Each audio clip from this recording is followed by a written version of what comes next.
Well, the White House is denying reports that U.S. President Donald Trump wants to push Canada out of a pivotal international intelligence sharing pact, just as he's about to put punishing tariffs on the country. CTV's Judy Trin explains in this report.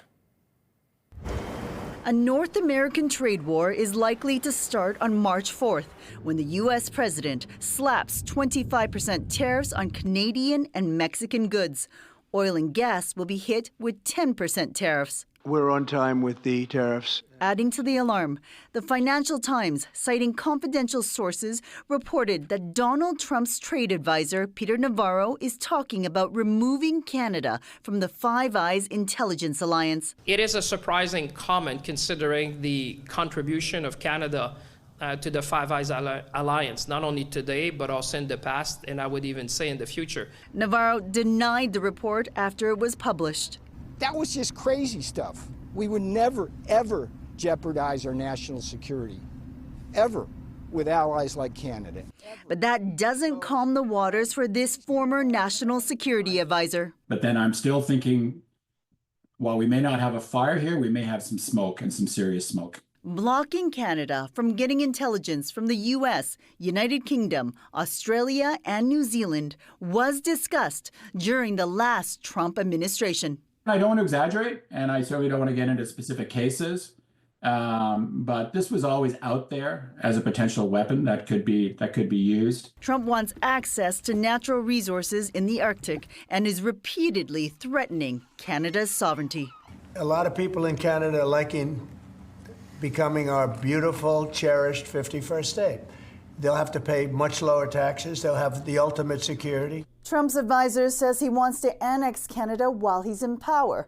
If not this term, his team is strategizing how to extend the Trump presidency beyond 2028. We're back with Jeff Hull. He's our featured guest, and longtime viewers will know that Jeff has expertise in international affairs and matters of intelligence as well. So I'd love to get your quick thoughts on this. Reports that Canada is being perhaps nudged out of the, or at least to the back of the bus of the Five Eyes group of intelligence nations. Yeah, the intelligence sharing among that alliance is very important. It's been around for many, many years, but Canada stumbled a bit. So they're actually looking at possibly kicking Canada off the bus.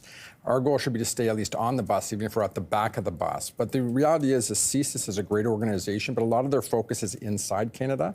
In the United States, they have the FBI that actually does everything kind of inside the U.S. border, and the CIA that does everything outside the border with complete global reach. So Canada does have to step up. But I think part of this also is Donald Trump obviously pushing heavy on Trudeau, because he also wants that 2% of NATO being spent as well, which, again, most people need to also realize that's not like a membership dues. You're not paying that out. It's just actually investing in yourself to make sure you have self-readiness in case you ever get that 911 call from a NATO member to enact what's called Article 5, which is an attack on one is an attack on all.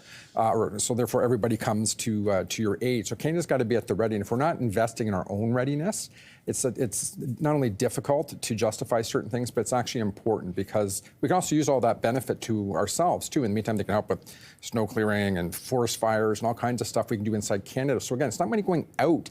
It's 2% invested in ourselves in Canada. So Canada should step up like most nations have to do that, but we do want to stay part of that Five Eyes alliance. We're almost out of time. How fast can we do that? Is 2030 fast enough? I think it's not going to be fast enough. They need to do it faster, and they better do it under Trump's term, or he's going to keep wielding that bat and keep bruising up Canada for that.